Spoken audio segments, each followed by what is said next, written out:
nuestro país. Estamos ya con el expresidente del Consejo de Ministros, Pedro Gatteriano, para analizar la respuesta política, sobre todo del gobierno peruano y, ¿por qué no?, también la del gobierno chileno ante lo que es evidentemente una crisis humanitaria. Pedro, ¿cómo está? Muy buenas noches, Omar.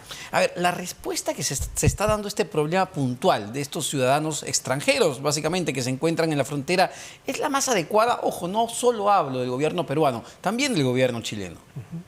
Ojo, y del gran responsable que es la dictadura criminal de Maduro. Ah, claro. El principal. Es el principal. Acá vemos una indiferencia absoluta de Maduro. No parece que no fuesen compatriotas. Es decir, estos dictadores que se perpetúan en el poder, que dicen defender al pueblo, en la práctica esta izquierda latinoamericana lo que hace es abandonar al pueblo. Esta gente que está en esta penosa situación no son millonarios, no son empresarios acaudalados. Es gente que ha huido de la pobreza, del horror de Venezuela. Y tal vez por esa razón se comporta Maduro de esta forma, digamos, inhumana, indigna de un mandatario que abandona totalmente a sus compatriotas. Yo creo que este no es solo un problema entre el gobierno de Chile y el gobierno del Perú.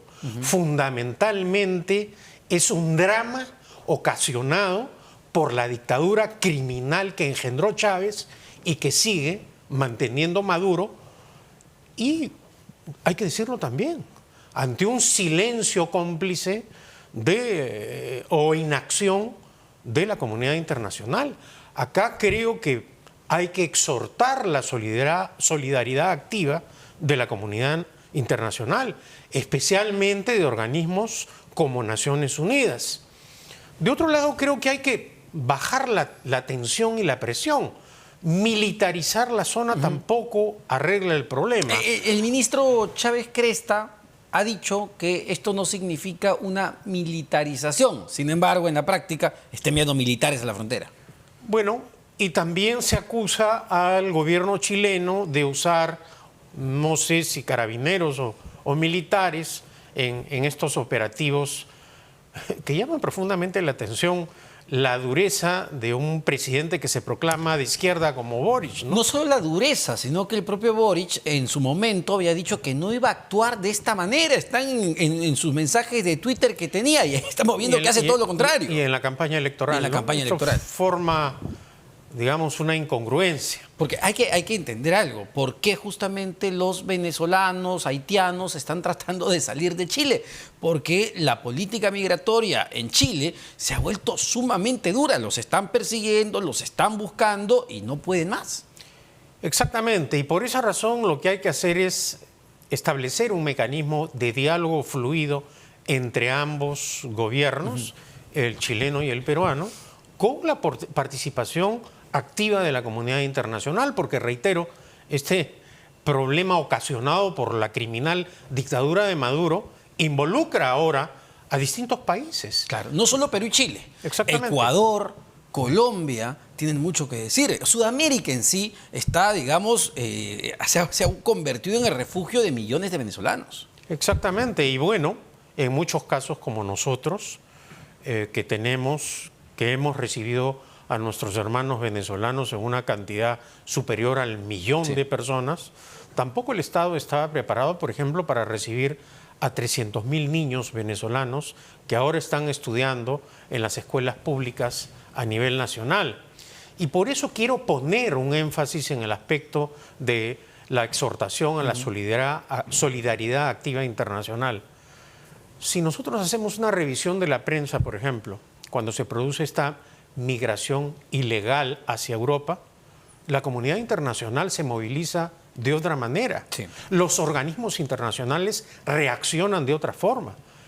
Por lo tanto, creo que es el momento no solo de ver una salida rápida, urgente para solucionar esta inhumana situación que viola los derechos humanos de estos hermanos venezolanos, haitianos y colombianos, sino también ha llegado el momento, creo que en foros en donde a veces se discuten cosas intrascendentes, se priorice en la agenda internacional un compromiso a nivel del área latinoamericana para tratar con franqueza, con sinceridad, este drama de la migración. Porque hoy por hoy, volviendo al tema que se ha suscitado en la frontera con Chile, están en una situación de punto muerto, es decir, los chilenos no los quieren recibir, los peruanos tampoco los quieren recibir, y tenemos a familias, ojo, familias que no necesariamente son delincuentes, son familias con hijos,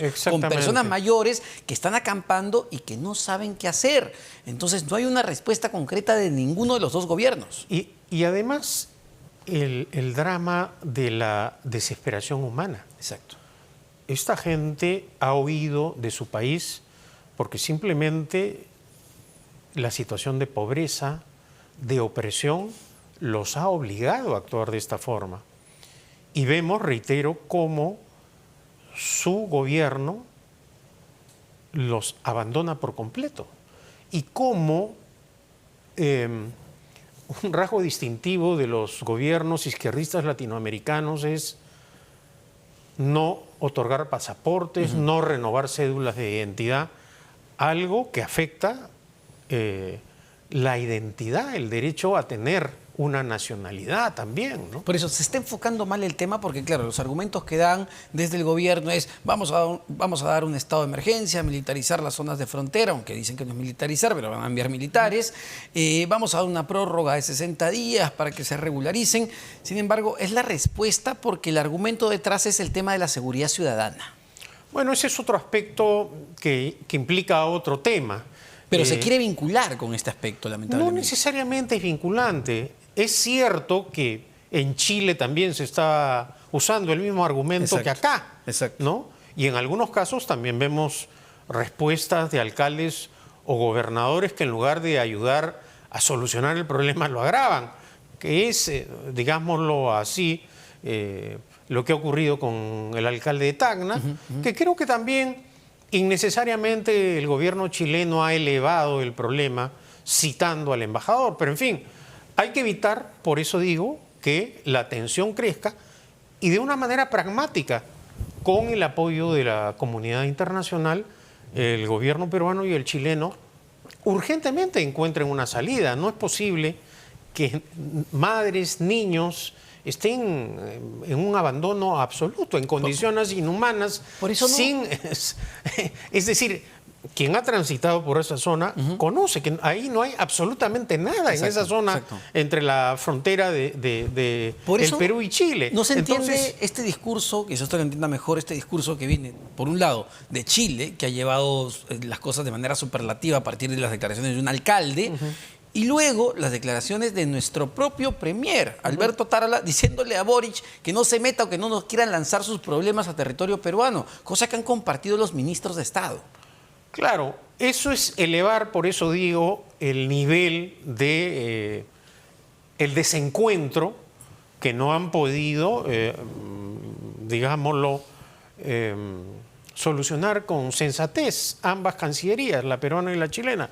Por eso creo que es el momento de voltear esa página y de una manera rápida y determinante encontrar una solución. Y era necesario, desde el punto de vista ya geopolítico, incluso para el gobierno peruano, abrirse un frente diplomático con Chile, pelearse con el gobierno chileno, teniendo en cuenta ya los problemas que tenemos en la región con Petro, con AMLO.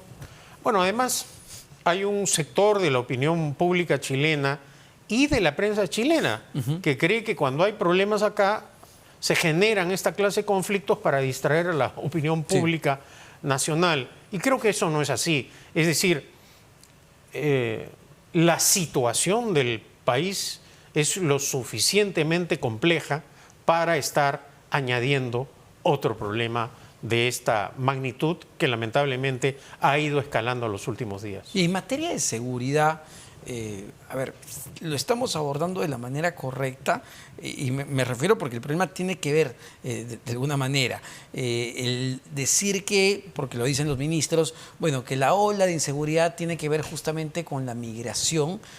¿Hay data que compruebe eso más allá de titulares, más allá de la información que sale en medios de comunicación? No hay cifras oficiales y como todo hecho que es manipulado políticamente no da una información certera, porque son pocas las informaciones que se conocen de lo bueno que hacen los venezolanos en el país, de su esfuerzo reservado, de su trabajo solidario, de su entrega por mejorar su situación. Lo digo con conocimiento de causa. Seguramente me está viendo en este momento la enfermera que atiende a mi madre, que es venezolana, y yo veo día a día su trabajo no solo profesional, sino afectuoso y cercano. Como ella hay cientos de miles de venezolanos. La mayoría de los venezolanos que han venido es gente de bien. Lamentablemente en esos grupos hay delincuentes que han hecho uso de una violencia desconocida para nosotros en los asaltos, etcétera, etcétera. Hemos visto hace algunas semanas como por robarle un reloj, un venezolano le pegó un tiro en la pierna a un empresario. Hay eso, pero de ahí a generalizar creo que es algo que no debería ocurrir. Y por eso, a ver, si estaba haciendo bien el gobierno con las últimas medidas que ha anunciado, de decir, bueno, vamos a dar 60 días para que los que no están regularizados se regularicen, y si no se regularizan, bueno, los expulsaremos. A ver, pero acá, pues, Omar, hay que preguntarnos, ¿dónde están los consulados de Venezuela y Chile en el Perú? ¿Dónde está el cónsul? ¿Dónde están los representantes diplomáticos que deberían estar en este momento ellos preocupados por solucionar este problema? Por eso reitero, el gran responsable, y no solo hay que enfatizar en la crisis entre el gobierno peruano y el chileno, el gran responsable de esto es Maduro. Este es el gran responsable. Un maltrato, una indiferencia hacia sus compatriotas que la comunidad internacional tiene que condenar. Esto es algo absolutamente vergonzoso e imperdonable. Hay que decirlo con toda claridad. Claramente no le interesa, ¿no? Y es curioso porque nuevamente vuelvo a Petro y a Andrés Manuel López Obrador, que pues lo reciben con bombos y platillos. Siguen validando de alguna manera lo que es claramente una dictadura que ha llevado a la miseria a un pueblo, además de un pueblo que era rico. Pedro, tú lo recordarás, los peruanos en los 80, 90 íbamos a Venezuela buscando justamente oportunidades. Bueno, y es bueno que recuerde eso, ¿no? En la etapa, en el peor momento de la dictadura de Velasco, miles de peruanos fueron a Venezuela y fueron acogidos. Durante el primer calamitoso gobierno de Alan García, también cientos o miles de peruanos fueron a Venezuela, que fueron las dos grandes migraciones. Por eso creo que hay que no caer en esta generalización, en estas campañas xenofóbicas, ¿no?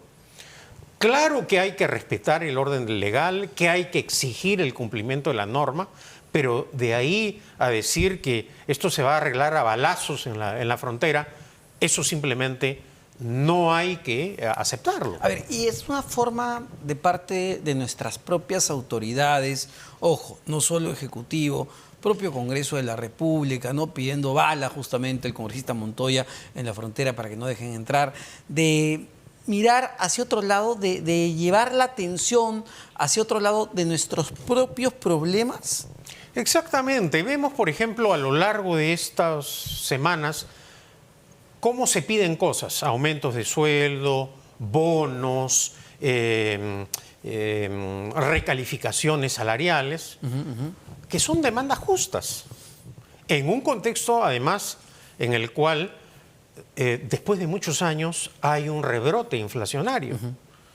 Pero el Perú tiene las posibilidades, los recursos para solucionar estos problemas, para aumentar los sueldos, para dar agua potable. Hay los recursos, pero por prejuicios ideológicos y políticos no lo hacemos. Hoy día, Omar, por ejemplo, un diario de la capital informa que se ha desplomado, paralizado, la exploración y la explotación del gas y del petróleo.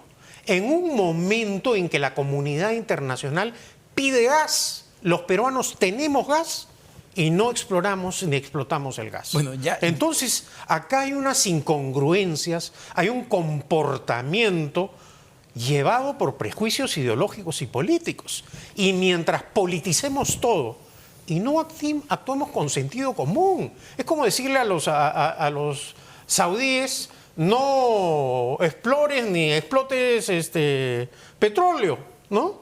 Entonces, y hay un dato grave que no se está viendo, digamos, a profundidad o como deberíamos ver. Ya el ministro de Economía, el propio MEF, ha reducido su proyección de crecimiento para este año apenas a un mediocre 2.5%, y tenemos ya información de que la pobreza habría subido el año que acabó, el 2022, a 30%, 12 años en lucha contra la pobreza perdidos. Y eso se refleja en el incremento de la anemia rápidamente. Otra vez estamos ante una situación dramática con niños anémicos. Entonces, no solo es un problema de gestión pública, de impericia política de este gobierno, también es un tema que deberíamos discutir con franqueza. ¿Por qué, teniendo los recursos económicos, no usamos eso para desterrar la pobreza y combatir estos males cuando podemos hacerlo? Por esa razón, que la presidenta Boluarte esté flotando y haciéndose la muertita y no enfrente los problemas de una conducción adecuada, en el fondo no es responder democráticamente en favor de las mayorías nacionales, sino en sus intereses políticos y particulares, incluidos los de los miembros del gobierno. Porque lo que estamos apreciando es una parálisis del Estado. O sea, con un gobierno que no genera credibilidad, que está siendo cuestionado interna y externamente por casos de derechos humanos, etcétera, ¿qué ambiente de estabilidad política y jurídica va a haber para atraer inversiones, para generar empleo y para cambiar esta situación que es posible modificarla? Esa es la realidad. Ahora, en términos ya de lo que viene, entiendo que su partido Libertad Popular ha logrado la inscripción ya en el Jurado Nacional de Elecciones. ¿Cuáles son las perspectivas políticas hacia adelante? A ver, Libertad Popular ya ha logrado superar todos los requisitos legales para lograr la inscripción. Falta ahora la etapa final, que es un periodo en el cual se pueden hacer tachas.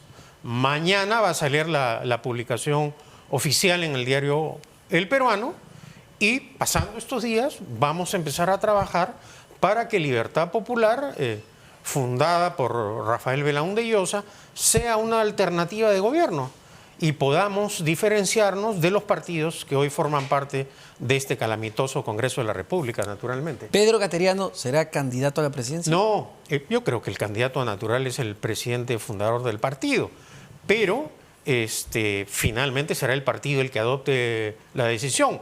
Y como un militante más, adoptaré y respetaré lo que decida Libertad Popular. ¿Y qué distinto hace a Libertad Popular de lo que conocemos hasta el día de hoy en cuanto a los partidos políticos? Yo creo que su ideología y doctrina, nosotros creemos en una libertad, en su contenido político y económico. Creemos en una democracia como forma de gobierno. Condenamos a todas las dictaduras, de derecha y de izquierda. Respetamos y creemos en la defensa permanente de los derechos humanos. Y por supuesto, ante una amenaza como la que hemos vivido hace poco del orden democrático constitucional, creemos que primero lo que debe prevalecer es la democracia como forma de gobierno. Muchísimas gracias. Pedro Gateriano, expresidente del Consejo de Ministros, exministro de Defensa, además abogado constitucional.